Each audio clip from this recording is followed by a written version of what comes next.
my God, what happened to clubbing? And clubbing in the UK is finished. In this video, we're gonna go over exactly why clubbing is dying and what has contributed to its decline. And after we get through the facts, I'm just gonna rant about why I hate clubbing anyway, because I'm autistic, bro. So this is nothing, you know, this isn't a negative for me. I think it's actually a W, you know what I mean? So first, we're gonna start with the most obvious one, the cost of living crisis, bro. Everything's gone up in price, everything's more expensive, and people have not been paid more. Well, they've been paid more, but nowhere near compared to how much prices have increased. So that means people have less money to go out, and less people are going out. People aren't as happy, so people are less likely to go out. It's pretty much as simple as that, guys. Energy prices, gas prices, the prices of everything, bro. So even the price of running a club as a club owner, you're not going to be having a good time, are you? And that brings us right into the second point, which is that the government, councils are not giving out nightclub licenses, but they're very, very quick to take them away. As you guys can see here in this news article, no, we will not be paying you any money. 24-hour licenses for pubs, bars, and nightclubs plummeted in 2023-2024 after a post-pandemic boom. Look at this, man. They're just not issuing licenses, and they are taking away licenses like crazy. Any opportunity that you give the council as a nightclub owner for them to take your license away, they're going to take it away. And one reason why they're so eager to take these licenses away is because of gentrification and house prices. I mean, if I come from one of the shires and move into London and I buy a flat for £800,000, of course I'm going to be like, yo, why is this going on? Why is that going on? Because I paid £800,000 for a box. Where in my hometown, bro, 800 grand could have got me a literal mansion. You know what I'm saying? As we can see on this graph here, changed relative to 2010 by year. The number of unlicensed restaurants has gone up by over 100%. The number of licensed restaurants has increased by 43%. Pubs and bars has decreased by 8%, and clubs has decreased by 30%. The clubs are disappearing, bro. And another reason we can address is COVID. During COVID, when people were trapped inside their houses, they were forced to find other ways to entertain themselves. And what was the main way that people were using to entertain themselves? What you're doing right now: YouTube,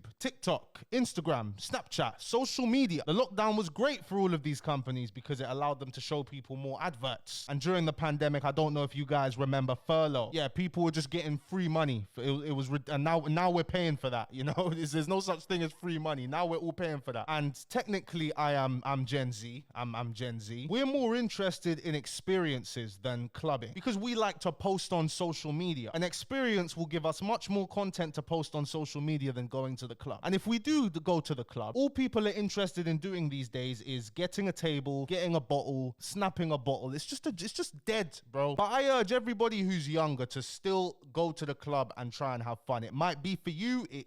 I knew it wasn't for me the first 2-3 times I went. I was thinking, what is the point of this? Because my mum likes to say that I'm a snob. I'm snobby. When I wouldn't say that I'm a snob, you know, I don't think I'm better than anybody else at all. But I just know that I myself can do better than go to the club. You know what I mean? I don't think since I was 18, I've ever gone to a club where it's not my friend's event, where I've not had a table, or where I've not known a promoter who can get, you know what I'm saying? Because the normal experience of going to a club is just terrible. Even on New Year's Day in Manchester, I'll link that video on the screen. I went to Manchester with my cousin and I left him when he went into a club because I said, bro, I'm not waiting in a line to go into a club. That's one thing I always say. And all of my brethren know, I am not waiting in the line to go into a club. Never doing it ever. I'll go home. I'm not doing that. Why am I waiting in a line? And I'll reiterate again, I don't think I'm better than anybody else. I just don't think this experience is for me. Because it's not like I'm gonna go in the club and have fun and I think, oh, I'm better than everybody else, I shouldn't have to wait in the line. No, I don't want to go in the club anyway. I know I'm not gonna I might have fun. You know, I've had fun a couple of times, but I know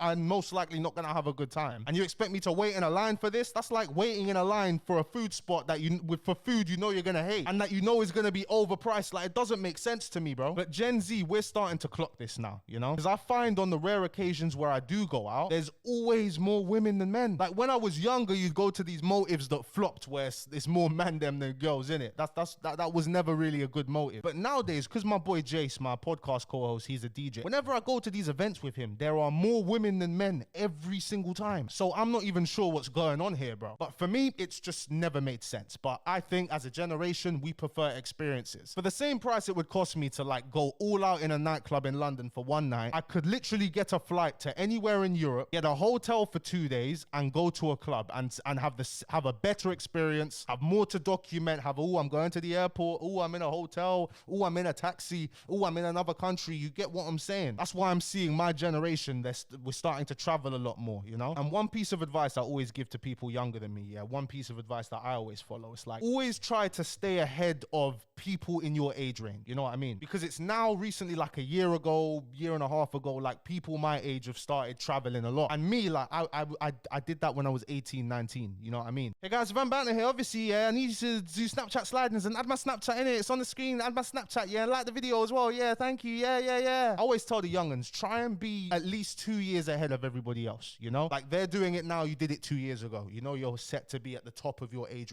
group, you know what I'm saying? Does that make sense, guys? I don't know, let me know in the comment section below. We've got this article here, look, independent venues struggle to survive amid low footfall as disposable incomes fall. We're seeing about a 30 to 40% increase in operating costs and a 15 to 20% downturn in terms of trade due to people having less disposable income. Can you just imagine your day-to-day expenses going up by 30 to 40%? That's what it's like as a business owner. You're gonna have to cut down on something. You're gonna have to cut down on something, so you're gonna have to let some employees go. You're gonna have to maybe raise the prices of your drinks. And the small amount of employees that are still there are gonna be overworked as hell, and they're not gonna be fairly compensated, and everything in their lives, the prices of everything else is going up and they can't afford to live. Can you see where the problem is? It just makes you think, on this, like, screw the nightclub, bro. Nowadays, people would rather go on TikTok live than go out to the club. I'm autistic. That's my excuse. I would always prefer that. Whenever I go to the club, I always think to myself, bruv, I could have been doing something else. Like, I'd rather be doing anything else but be here right now because I'd be having a much better time. Mainly because I find DJs nowadays are crap. Rarely do I go out to a nightclub and have a DJ that's constantly hitting, you know? But to be fair, being a DJ in this day and age is way more difficult because we're now used to Spotify, guys. I'm used to being able to listen to whatever song in the world I want, whenever I want, for however long I want. So DJs have it tough. Just because songs go viral on TikTok doesn't mean people want to hear that. Does that create a vibe, you know? There was this one house rave I went to that was fun, that I actually had a very good time in. And I didn't score or nothing. I didn't take nobody home, bro. It was just a fun night because I love house music, bro. That old school, raw, classic house, bro. Steve Bug, bro. Steve Bug is my GOAT, fam. Just for those of you guys that don't know, I used to, I wouldn't say I was a DJ, but I used to DJ on like the local radio station. I'm talking back in youth center days, bro. We used to stream it on the internet, innit? And I used to mix house music and stuff like that, like in year 8 and 9 and stuff like that, you know what I mean? That was when my music teacher liked me, and then I fell out with my music teacher, then I fell out with that, you know what I mean? Bro, shout out to my music teacher. You know what, bruv? If he saw me now, he would actually be proud. He would be so proud because I fixed up my life and I did well with music, you know what I mean? He would have never guessed that ever, bro. Shout out to you.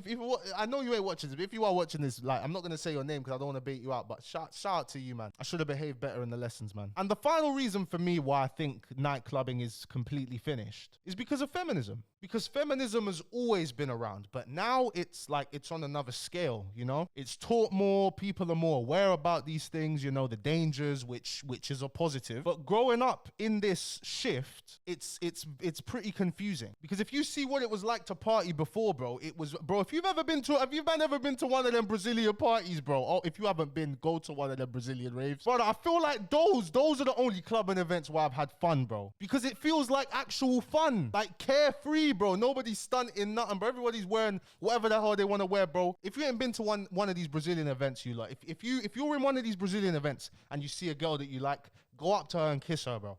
I'm not capping. I swear down. People will vouch for me in the comment section. Just go and kiss her. Just say, I want to kiss you, and kiss her, bro. I feel like that's what, not that specifically, but I feel like that's more what clubbing's about, you know? Being able to be yourself, dance, you know? Like, in clubs nowadays, nobody's dancing, bro. And if somebody does start dancing, people look at them and judge them, bro. Me, clubbing has never been for me, but I like going to pubs. I like going to the pub to watch the football sometimes. I like going to bars, casual, chilled bars, and just talking to random people about whatever. But clubbing has never been for me. And also, back in the day, like, you needed to go out in order to meet women, bro. You needed to do that, or else you were definitely not getting nothing, bro. But now I can't name you an avenue where myself or one of my brethren hasn't used to get some, bro. Whether it be TikTok lives, whether it be Twitch, bruv, whether it be Instagram, Snap, Whether it be freaking Tinder, whether it be Hinge, bro, there's so many options now. Even freaking Discord, bro. Discord is mad. I didn't know Discord was this mad, bro. But people can just avoid going out, bro. And also now nightclubs, because they're trying to keep up with costs, the fees are getting out of control. Entry fees, bro. You think I'm paying to come into your club? Are you on spice, bro? You think I'm paying to come into your establishment to listen to your choice of music, to buy overpriced drinks with no guarantee of anything, bro? When I used to go clubbing, I had to go with guys who were patterned, guys who knew how to play the clubbing game. Because I'm telling you, you get a bottle on that table and all it takes is one guy to invite a girl to the table. She brings all of her friends. They all drink up the bottle and they're gone. Like, it just takes one fool to do that. Like, if you still want to play this clubbing game, bro, it's just more hassle than it's worth, though. You know what I mean? And it guarantees nothing in the end, you know? Like, my cousin loves it. And I just don't get it. It's like he's grabbing Instagrams, numbers on the nights out, but it's like, but what does that turn into? Like, 95% of the time, it doesn't turn into anything. So what's the point? Like, you kept her entertained while you were lotioning and stuff like that, but what have you done apart from waste your time? That's how I see it. But I think because he's having fun, you know, it's different, you know. But in my head, I'm thinking, bruv, I ain't having fun. What is this? Why am I wasting my time talking to this girl that I know we're not even gonna speak after, bro? But to be fair, I did meet one of my exes when I was out, like my favorite ex. So it does happen, you know, it does happen, but most of the time, it's just a complete waste of time. But anyway, guys, let me know what you think in the comment section below. Thank you so much for watching this video. If you did enjoy, please be sure to give it a like and subscribe to the channel if you're new, and I'll see you guys tomorrow. Peace and love. Rest in peace, Pope Francis.